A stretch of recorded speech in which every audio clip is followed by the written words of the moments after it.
bonjour, je suis ravi de vous retrouver pour ce nouveau journal édition consacrée au Vendée Globe. Nous sommes ici au Sable d'Olonne où c'est le calme avant la tempête. Car après 10 semaines de course, les premiers skippers font leur retour. Armel Lecléache et Alex Thompson devraient franchir la ligne d'arrivée ce jeudi après plusieurs semaines de bataille entre les deux hommes. Nous allons en parler dans ce journal. En attendant, voici les titres de cette édition. Armel Lecléache, Alex Thompson, le duel franco-britannique aura animé cette 8e édition du Vendée Globe. Les deux skippers ont mené la flotte dès les premières semaines de course.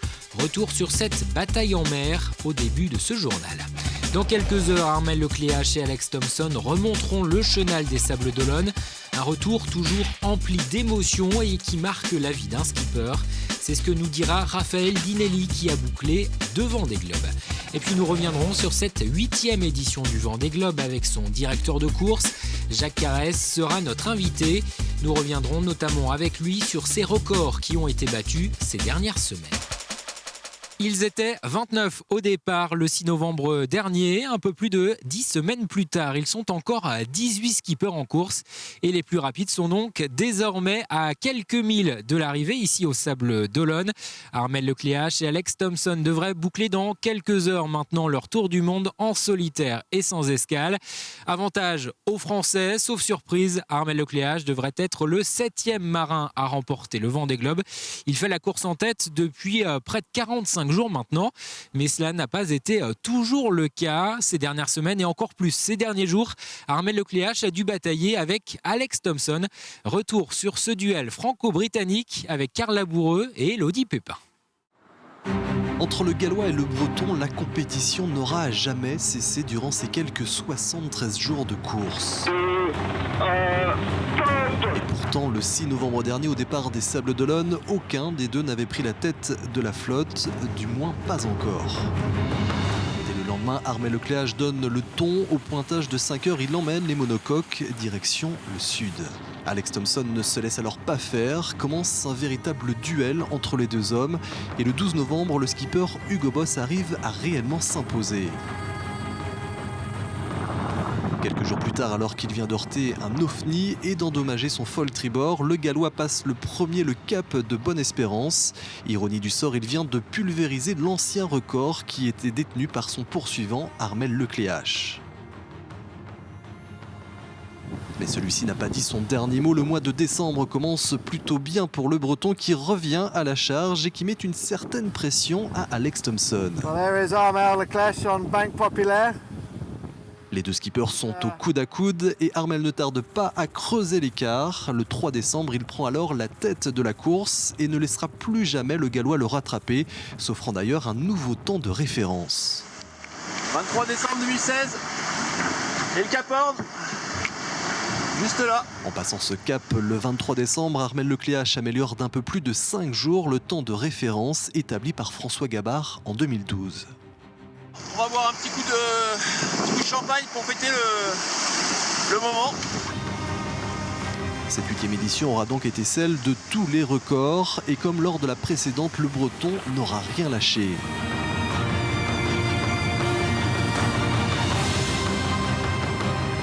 Désormais, la lutte finale est engagée, mais selon toute vraisemblance, Armel Lecléache devrait passer enfin la ligne d'arrivée le premier.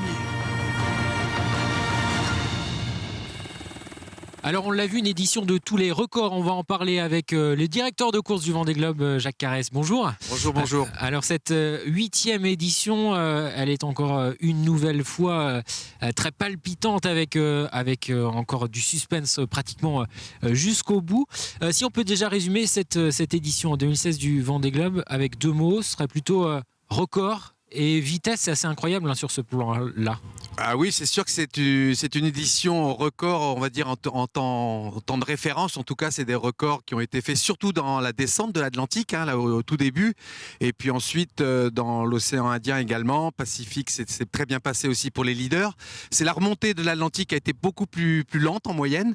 Mais ça fait quand même des temps de record, enfin des temps de référence qui sont largement battus. Une rapidité qui est due à la météo, aux innovations technologiques aussi, au foil. Effectivement, c'est un mix des deux. C'est une météo de départ qui a été très favorable. D'ailleurs, elle a servi à d'autres compétiteurs. Et puis aussi une technologie avec ces nouveaux appendices qu'on appelle des foils qui a forcément, à certains angles du vent, sont vraiment des turbos. Et ça permet vraiment à ces bateaux-là de faire la différence. Armel Lecléache donc, et Alex Thompson sont attendus dans les prochaines heures maintenant ici au Sable d'Olonne. Est-ce qu'on a une idée à l'heure actuelle de leur arrivée, comment ça va se passer? Alors effectivement, les ETA commencent à s'affiner. C'est vrai que c'est des temps qui ont plutôt glissé vers la fin d'après-midi, alors qu'on était plutôt sur la mi-journée, voire le matin à un moment donné. Actuellement, on attend ce petit passage, comme on dit dans notre jargon, de dorsale, donc un petit moment beaucoup plus délicat où les bateaux vont être relativement lents.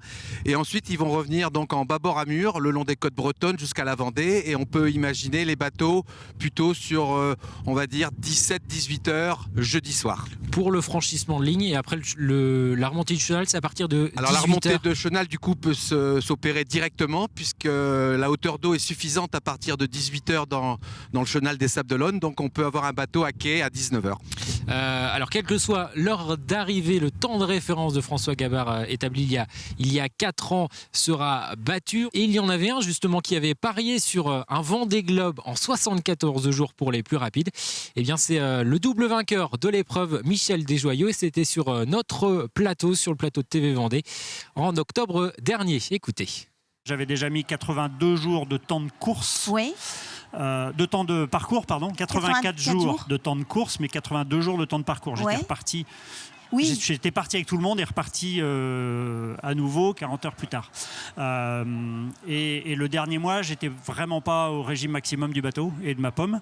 Et donc, je savais déjà qu'on pouvait mettre moins de 80 jours avec ces bateaux-là. Et bien évidemment, les bateaux de la génération 2012, dont faisait partie Massif et quelques autres, on savait déjà qu'ils étaient capables d'aller encore un peu plus vite. Et là, si les conditions météo sont favorables au foil et que les mers du Sud sont gentilles, ça peut descendre, on va dire, à 74 jours.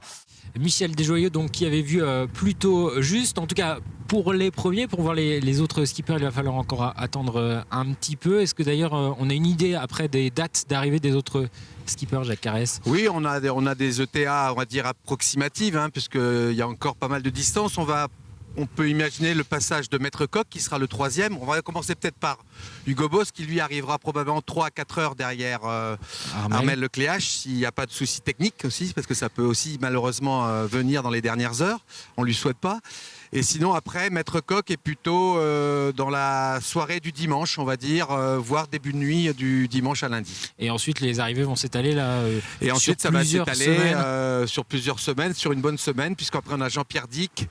Et puis après on a un duo très serré entre Yann Eliès et Jean Le Cam. Donc c'est peut-être probablement une arrivée dans la même journée pour ces deux bateaux-là. Et ensuite ça va se poursuivre au moins jusqu'au 20 février. Après on est encore un petit peu loin pour vraiment affiner, mais c'est vrai que la remontée de l'Atlantique est meilleur maintenant. Le poteau noir n'est pas trop épais, donc c'est des passages un peu plus rapides que ça ne l'a été pour les leaders.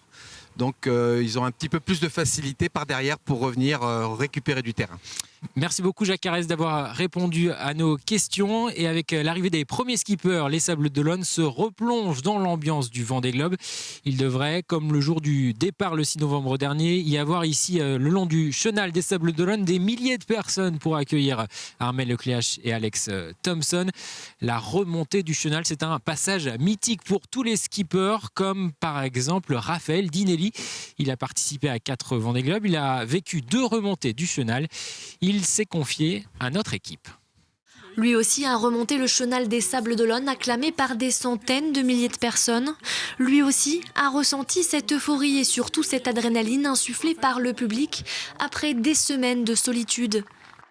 À quelques heures de l'arrivée du premier skipper de cette 8e édition du Vendée Globe, Raphaël Dinelli se souvient. Nous, on ne comprend pas ce qui se passe, cette excitation d'un seul coup, alors que ça faisait 125 jours que j'étais un peu peinard sur mon bateau et je le connaissais par cœur. Puis d'un seul coup, je vois tout le monde arriver dessus, ça s'excite et tout ça. Après, un autre moment, c'est donc la rentrée du chenal avec, moi j'avais eu 30 ou 40 minutes, c'est extraordinaire le public que j'avais eu en 2008. un dimanche après-midi, au printemps, au mois de mars. Donc voilà, c'était assez exceptionnel. Les sponsors allaient lâcher des ballons et tout. C'était magnifique, quoi. Et là, il y avait tout ce public. Après, ce partage qui est long, en fait, dans le final, où on va très lentement et on partage ces moments avec le public, vraiment de communion, de partage. Ça, c'est extraordinaire. Puis l'arrivée au ponton, l'effervescence du public, des médias, des sponsors aussi qui acclament le navigateur. Tous ces moments font partie du mythe du Vendée Globe. Raphaël Dinelli s'est lancé 4 fois à l'assaut des mers à la voile sans escale et sans assistance. Et chaque retour lui faisait oublier toutes ses galères. Je suis revenu dans un état de fatigue extrême, mais j'étais tellement galvanisé par cette énergie du public et ce partage et ce jour d'arrivée que quelques jours après, quand j'appuyais sur stop, c'est là où j'ai pris 42 fièvres. À chaque fois, je vomissais tripes et boyaux. Donc je ne m'inquiète pas pour Armel. Ils vont arriver, ils vont faire des bonds sur le pont, ils vont être excités comme des fous. C'est l'adrénaline, ça. Une course sans nul autre pareil qui l'a séduit autant pour le challenge physique et sportif que pour les émotions qu'elle procure. Ce que j'ai compris après, quand je faisais plus le Vendée Globe, c'est que dans ces moments de retour, nous aussi, on faisait ce plein d'énergie. Et ce pèlerinage, en fait, pour moi, c'était comme un pèlerinage. J'ai jamais retrouvé autant d'adrénaline et d'énergie autant positive que quand je revenais dans une arrivée du Vendée Globe. Ce jeudi, Raphaël Dinelli assistera donc à l'arrivée d'Armel Lecléache en mer et au plus près du skipper. Même s'il travaille actuellement sur un tout autre projet, celui de son avion Eraol, la mer reste sa première passion et il ne s'interdit pas de repartir un jour. Rendez-vous donc peut-être en 2020 pour un nouveau départ. Nous sommes toujours ici au Sable d'Olonne, à quelques heures maintenant de l'arrivée des premiers skippers du Vendée Globe. On l'a dit, Armel Lecléache devrait être le premier à franchir la ligne d'arrivée ce jeudi. Gérard et Michel Fourgerot seront présents ici pour l'accueillir. Ce couple passionné de voile et fan du skipper breton. Rencontre signée Pierre Dalicieux. Je m'installe, j'ouvre ma tablette. Chaque matin, c'est le même rituel. Depuis le départ, Michel note scrupuleusement le classement du jour. Plus qu'un simple intérêt pour la course, ces deux-là sont passionnés par le Vendée Globe. Il part du 6 novembre à aujourd'hui. À aujourd'hui, le 17 janvier. Et vous arrêterez quand ? Alors j'arrêterai le dernier jour, lorsque le dernier skipper va arriver, j'arrêterai mon cahier. Ah oui, vous vous arrêtez pas à Armel Lecléache. Ah non, je vais pas arrêter à Armel, non, c'est dommage pour les autres. Il faut quand même continuer avec les autres aussi, hein, parce que dedans il y a d'autres skippers aussi qu'on aime bien. Donc, Là, c'est avec Thompson aussi. On a tous ceux qu'on peut avoir, on les a. Hein. Jean Le Cam. Dans leur bibliothèque, on trouve à peu près tout ce qui touche de près ou de loin à cette course. Le Vendée Globe est d'ailleurs présent sur les murs du salon. Armel Lecléache et Jérémy Bayou ayant une place privilégiée. Les deux skippers sont les favoris de ce couple de passionnés. il nous a fait une belle dédicace, là, Armel. Rendez-vous au Sable d'Olonne en grande forme. Amitié. En plus, il nous a fait ça pour ce Vendée Globe. Ce qu'ils font, c'est incroyable, c'est incroyable. On s'imagine pas trop faire le tour du monde comme ils font là. C'est fabuleux, moi je trouve. Ce jeudi, le couple a prévu d'être aux premières loges pour accueillir leur héros, mais une fois le Vendée Globe terminé, leur passion ne s'arrête pas pour autant. Ce couple de retraités réserve ses vacances en fonction des différentes courses au large. On va en Bretagne en fait pour la G2R à Concarneau. À 7 aussi, on était allés pour la Solo Generali aussi, oui, où il y avait aussi des skippers qu'on connaissait. Et d'autres courses? D'autres, si à la Jacques Vabre. On va forcément donc au Havre et on va à Saint-Malo pour la route de Rome. Et au Sable d'Olonne? Au Sable d'Olonne, on ne bouge pas, on est à côté. Hein. Une passion pour la course au large qui leur a même permis de partir en mer avec Thomas Coville. Mais leur rêve serait un jour de pouvoir naviguer quelques heures avec leurs favoris. Ah ouais, de faire du bateau avec Armel? Oh là là, oui. Ça, c'est sûr. Et si, comme ce couple de passionnés, vous avez l'intention de venir ici assister aux arrivées du Vendée Globe, attention, la ville a mis en place des restrictions de circulation. Les informations pratiques avec Élodie Pépin. À situation exceptionnelle, mesures exceptionnelles. Ce jeudi 19 janvier, jour de l'arrivée prévue des premiers skippers, la circulation sera très compliquée au Sable d'Olonne. Alors, si vous avez prévu de vous y rendre en voiture, sachez tout d'abord que dès minuit, côté La Chaume, le stationnement est interdit sur les quais de la Capitainerie au prieuré Saint-Nicolas. Place Marot, interdiction également de se garer. Côté Sable d'Olonne, le stationnement est également interdit sur le quai le long du Chenal. Attention, vous risquez la fourrière dès ce mercredi minuit. Concernant la circulation, 3 heures avant l'arrivée des skippers, le pourtour des ports et du littoral n'est pas accessible en voiture. Le remblai sera fermé. Pour se garer, restent donc les options habituelles des parkings alentours, à côté du cinéma ou encore face au centre de secours des pompiers. Concernant les camping-cars, ils sont invités à stationner en priorité au parking plage Indigo ou de l'autre côté du chenal, vers la Paracou. En résumé, si vous êtes loin, privilégiez peut-être le train. Et si vous avez la chance d'habiter aux abords des Sables d'Olonne, reste l'option du vélo ou de la marche à pied, tout en n'oubliant pas de bien vous couvrir. Ce jeudi, des températures négatives sont annoncées. Et cette arrivée du Vendée Globe, ce sera bien évidemment à suivre sur notre antenne. Toute l'équipe de TV Vendée sera mobilisée pour vous faire vivre l'événement en direct, depuis le passage de la ligne jusqu'à la remontée du chenal. Une émission spéciale présentée par Aurélien Huard. Il sera accompagné sur son plateau par Gilbert Dréan. Nous serons également en mer avec Jimmy Pahin. Il sera sur une vedette pour commenter l'arrivée, avec à ses côtés des proches d'Armel Lecléache. L'arrivée du Vendée Globe 2016-2017, ce sera donc à vivre sur TV Vendée. Avant de se quitter, un mot de la météo. Si vous venez ici au Sables d'Olonne assister à l'arrivée des skippers, un conseil, couvrez-vous, les températures seront glaciales ce jeudi malgré le soleil. Il fera -4 degrés au lever du jour au Sables d'Olonne, jusqu'à -6 localement dans le département. Et dans l'après-midi, les températures seront à peine positives. Le détail des prévisions, c'est dans un instant. C'est la fin de cette édition. Merci de l'avoir suivi. On se quitte en musique avec la chanson Les Skippers du Vendée Globe, signée de l'artiste olonnais Palou, et avec ses images rétrospectives des précédentes arrivées du Vendée Globe, à l'image d'Alain Gauthier, de Michel Desjoyaux, de Vincent Rioux, encore de François Gabard.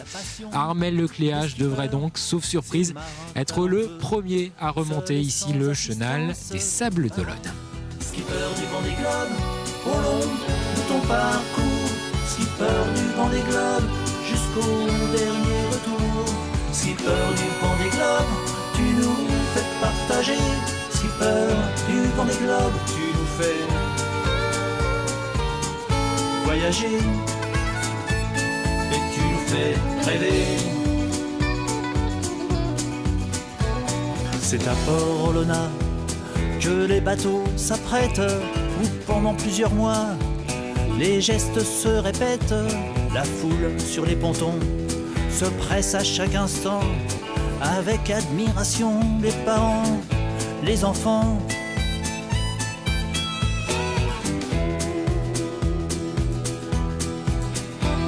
Skipper du Vendée Globe, au long de ton parcours. Skipper du Vendée Globe, jusqu'au dernier retour. Skipper du Vendée Globe, tu nous fais partager. Skipper du Vendée Globe, tu nous fais